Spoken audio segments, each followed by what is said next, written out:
kami sudah berusaha untuk memaksimalkan bertemu dengan masyarakat, tetapi 2 bulan waktu yang terlalu singkat untuk bertemu dengan warga dalam masa kampanye di Jakarta yang begitu luas ini.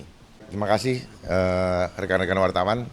Sore hari ini kita sudah melihat hasil quick count dan hasilnya kami anggap ini adalah suatu kemenangan bagi kami karena selama ini kami ditekan di angka 3% sampai paling tinggi 5% dan kenaikan yang cukup signifikan dengan kemampuan yang sangat minim, tetapi puji Tuhan alhamdulillah hasilnya buat kami sangat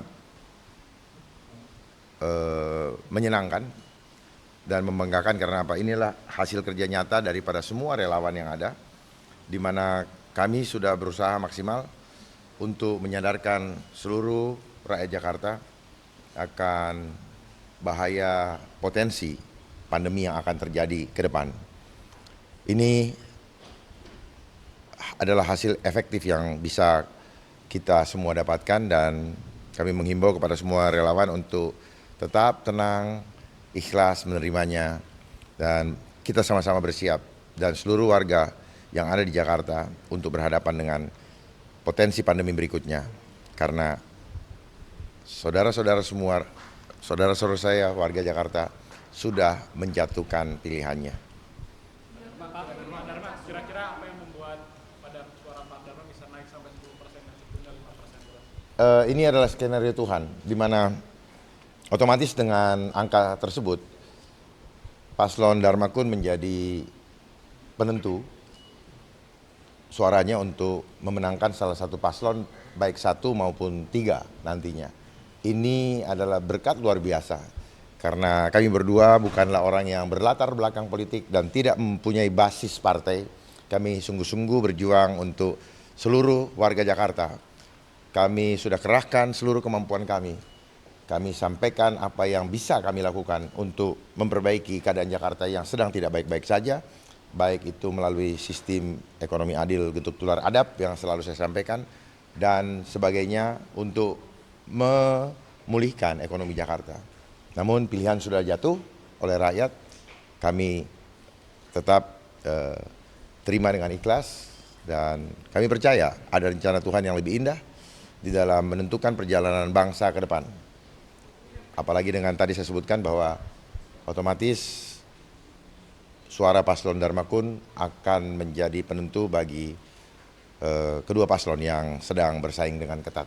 Akan mendukung siapa Pak untuk 2 putaran? Sudah ada komunikasi kah dengan 01? Oh belum, sama sekali belum ada, karena kami juga tidak mau berpikir sejauh itu. Kami hanya melihat bahwa yang kami perjuangkan sampai titik ini adalah jangan sampai ada pandemi lagi di Jakarta. Kita lihat bersama terpilihnya Menteri Kesehatan Amerika, Robert Kennedy Jr., yang selama ini juga menolak adanya pandemi dan juga menolak imunisasi maupun vaksin terhadap anak-anak, itu ditunjuk oleh Presiden Trump untuk menjadi Menteri Kesehatan agar apa? Agar dapat melindungi warga Amerika Serikat dari manipulasi korban daripada marketnya vaksin. Artinya market vaksin di Amerika akan terhambat. Kami berharap di Indonesia pun demikian. Jangan lagi warga Indonesia dijadikan market atau pasar kesuksesan daripada industri farmasi, khususnya vaksin. Akan mendukung siapa Pak kira jika ada putaran kedua akan mendukung siapa kira? Sangat tergantung daripada arahan Tuhan kepada kami. Kami tidak pernah mau menggunakan hasrat atau otak kami, tapi kami serahkan. Kami harus juga berdoa dulu, meminta petunjuk Tuhan mana yang terbaik. Karena tujuan kami hadir sini bukan untuk kekuasaannya, tetapi lebih kepada bagaimana kami punya kesempatan untuk menyuarakan kebenaran, walaupun hasilnya dianggap kurang memadai. Tapi bagi kami ini adalah peluang besar, kesempatan yang Tuhan berikan kepada kami untuk bisa menyuarakan dan pastinya akan didengar oleh seluruh rakyat Indonesia, bahkan dunia. Pak, di debat kemarin kan Bapak sempat melontarkan dukungan kepada Pak Pram untuk menjadi presiden. Apakah ini bakal mendukung juga di putaran kedua? Artinya begini, kan lihat dulu temanya apa. Temanya berbicara mengenai kebocoran internet, kebocoran jalur keamanan untuk pengamanan data. Artinya level untuk mengambil kebijakan itu adalah level presiden. Sehingga saya ketika itu menyampaikan apabila diperlukan saya siap menjadi konsultannya, bukan berarti staf khusus atau apa, dalam arti saya menerima jabatannya. Saya lebih suka memberikan masukan apabila diperlukan. Kalau tidak ya tidak apa. Pak, di TPS Bapak kalah sama Pak Luhut. Itu tanggapannya polisi. Ya, seperti saya bilang lagi, kekuatan kami terbatas. Kemenangan ini bukan berarti menentukan kualitas seseorang, baik integritas, elektabilitas maupun etikabilitas. Seharusnya kan elektabilitas itu yang terakhir, setelah ditentukan etikabilitas, intelektualitas, baru elektabilitas. Namun apa yang terjadi? Karena konsep intelijen di mana pembangunan opini didahului dengan mempengaruhi massa. Ini adalah psikologi massa dengan menayangkan hasil survei,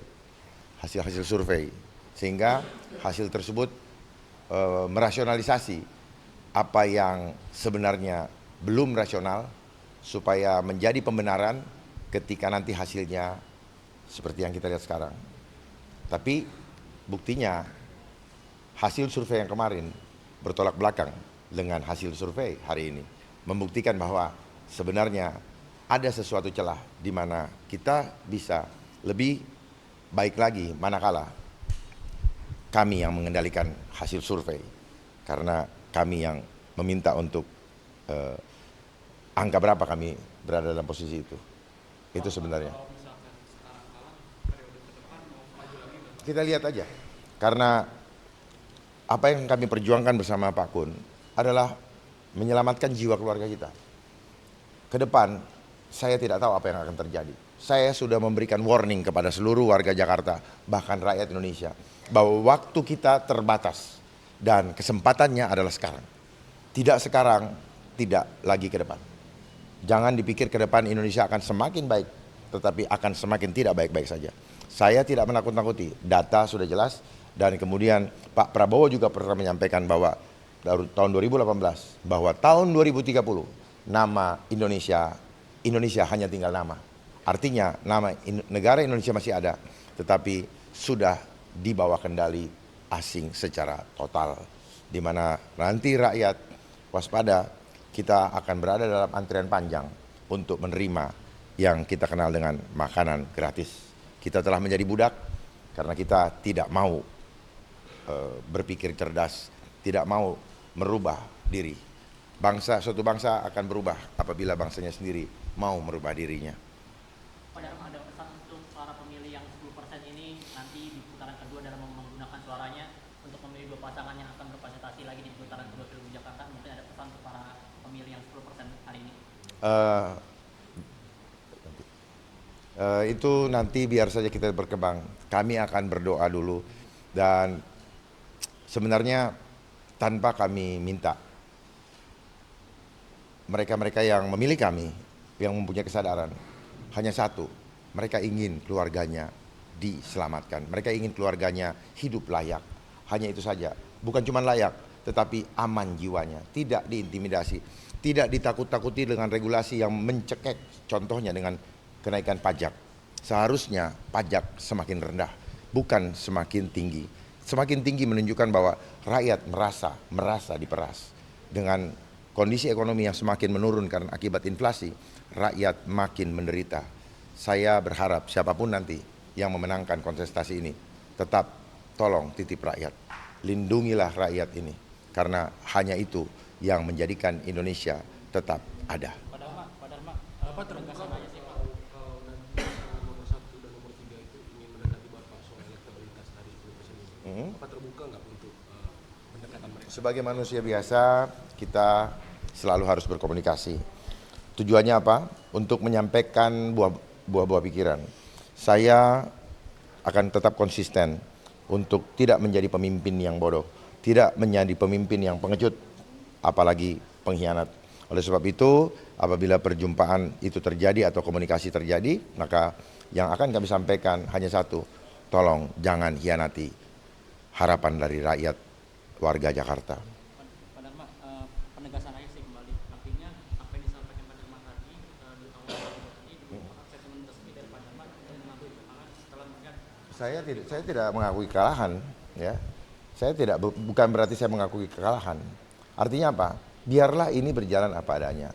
Kekalahan itu persepsi, ya. Bagi kami yang pakai bemo, ya, terus melawan yang pakai Lamborghini. Kalau yang Lamborghini bisa 100 meter, kami bisa 25 meter, berarti kami yang menang sebenarnya. Di situ ukurannya. Inilah ukuran bicara keadilan, ya. Kalau seorang anak kecil berantem sama orang tua, lalu dia masih bisa bertahan sekian lama, berarti dialah yang menang. Jadi kemenangan, kami tetap menganggap bahwa ini kemenangan. Kemenangan apa? Kemenangan di mana kami berusaha untuk memperjuangkan keselamatan rakyat, dan kami anggap sampai di sini rakyat sudah mulai sadar bahwa akan ada potensi ancaman di mana rakyat harus bersiap-siap apa yang akan terjadi di depan. Saya tidak menakut-nakuti supaya rakyat melek, dan apabila nanti terjadi sesuatu, maka rakyat akan mengingat legacy yang telah kami lakukan untuk memperjuangkan keselamatan rakyat, sehingga rakyat akan mengatakan betul apa yang disampaikan oleh Pak Dharma dan Pak Kun selama ini. Tolong diingat itu. Ini adalah legacy terakhir kami. Terima kasih. Pak Kun, mungkin ada statement Pak Kun terkait 10% ini. Ya, sebetulnya tadi sudah cukup banyak disampaikan Pak Dharma. Ya, jadi memang kalau dilihat dari anggaran yang sangat terbatas, ya, kita bisa mencapai ini. Ini adalah suatu keberhasilan kalau menurut kami. Dan bagi kami, tadi Pak Dharma juga sampaikan, jabatan itu bukan tujuan kami, tetapi manfaat dan kontribusi bagi warga Jakarta itulah yang terpenting. Manfaat itu bisa dengan segala kapasitas, ya. Kita memiliki berbagai peran dan kapasitas. Untuk itu tetap kita perjuangkan warga Jakarta walaupun dengan kapasitas yang lain. Ya, tetapi kita merasa hari ini bahwa kita sudah memenangkan pertandingan ini. Angka 10% ini kan artinya masih ada harapan nih, masyarakat menitip harapan kepada Pak Dharma dan Pak Kun. Ini kedepannya apa kontribusi Bapak untuk warga Jakarta? Ya, dan Pak Dharma. Kontribusi kami adalah tetap konsisten menyampaikan kebenaran apapun risikonya. Itulah kontribusi kami, dan itu yang kami lakukan, dan 10% kami capai, itu buat kami adalah suatu keberhasilan. Karena kami bukan siapa-siapa, kami bukanlah public figure juga, kami bukanlah orang yang didukung oleh kekuatan luar biasa, tetapi kami hanya didukung oleh hati rakyat yang rindu mendapatkan pemimpin yang sungguh-sungguh melindungi mereka. Itu yang bisa kami sampaikan. Kalau soal pergaulan di Jakarta, saya rasa saya lebih paham. Karena saya dari kecil ada di Jakarta dan pergaulan saya kemana-mana. Hanya masalahnya kami tidak punya kekuatan finansial dan juga kekuatan politik. Karena kami hanya datang dari rakyat, berusaha untuk memperjuangkan dan merubah fenomena bahwa kontestasi bisa dilakukan walaupun tidak didukung oleh partai. Kami akan membuka hasanah baru supaya rakyat jangan ragu-ragu, jangan takut untuk berjuang dan bersuara manakala ada hak-hak yang dikebiri atau diperkosa ataupun dijajah. Mari sama-sama kita ingat keadaan hari ini dan ke depan kita berjuang terus sampai Tuhan memanggil kita. Pak, kalau boleh disampaikan kira-kira berapa sih Pak anggaran yang sudah dikeluarkan sampai hari ini sebagai paslon PNS? Kalau dibilang berapa, saya tidak tahu pasti. Yang pasti dari kami berdua itu sangat-sangat minim. Yang lain itu kami nggak bisa hitung karena sifatnya volunteer. Siapa saja yang datang ke lokasi, tahu-tahu ada yang memprovide, nyiapin gerobak untuk warga makan dan sebagainya. itu kami nggak bisa hitung. Kami harus tanya dulu dan seringkali kami tidak bertemu langsung dengan orang yang mendukung itu. Jadi ini betul-betul di luar dugaan kami ya untuk melakukan menerima kondisi seperti itu. Dan kenapa juga kami sudah berusaha untuk memaksimalkan bertemu dengan masyarakat, tetapi 2 bulan waktu yang terlalu singkat untuk bertemu dengan warga dalam masa kampanye di Jakarta yang begitu luas ini. Kalau misalnya kami masih memiliki 2 bulan lagi, mungkin akan berbeda hasilnya. Karena dengan pertemuan langsung akan terbangun chemistry antara kami dengan warga dan bagaimana kami punya waktu untuk meyakinkan. Tetapi inilah regulasi yang ada, yang harus kami hormati bersama.